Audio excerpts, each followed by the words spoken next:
यह कहना आसान है कि जीवन में जो कुछ भी होता है वह अच्छे के लिए होता है, खासकर जब चीजें हमारे अनुकूल होती हैं। मुश्किल समय में यह विश्वास करना मुश्किल हो सकता है कि कोई सकारात्मक परिणाम हो सकता है, लेकिन यह याद रखना महत्वपूर्ण है कि हमारे अनुभव, चाहे वे अच्छे हों या बुरे, हमें सिखाते हैं और हमें मजबूत बनाते हैं। दुख हमें सहानुभूति और करुणा सिखा सकता है। यह हमें कठिन परिस्थितियों से निपटने के लिए लचीलापन और दृढ़ता भी दे सकता है। यह सच है कि हर अंधेरे बादल के पीछे चांदी की परत होती है। जब हम मुश्किलों का सामना करते हैं तो हमारे पास आत्मविकास और विकास का अवसर होता है।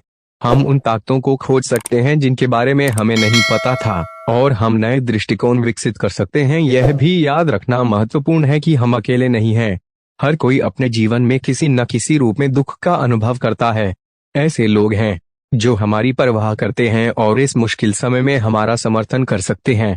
जब हम दूसरों से जुड़ते हैं और अपनी भावनाओं को साझा करते हैं तो हम कम अकेले और अधिक समर्थित महसूस करते हैं।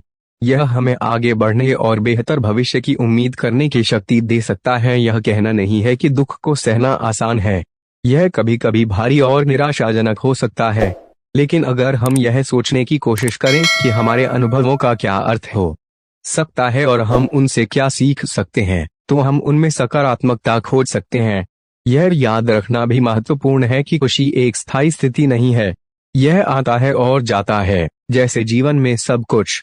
लेकिन अगर हम अच्छे समय का आनंद लेना सीखते हैं और बुरे समय से सीखना सीखते हैं तो हम एक अधिक संपूर्ण और सार्थक जीवन जी सकते हैं। जीवन में जो कुछ भी होता है वह अच्छे के लिए होता है। यह एक शक्तिशाली विश्वास है जो हमें कठिन समय में आशा और साहस दे सकता है। यह हमें उन अनुभवों से सीखने और बढ़ने में भी मदद कर सकता है जो हमें चुनौती देते हैं। यदि आप कठिन समय से गुजर रहे हैं तो मैं आपको इस विश्वास को याद रखने और इससे प्रेरणा लेने के लिए प्रोत्साहित करता हूँ।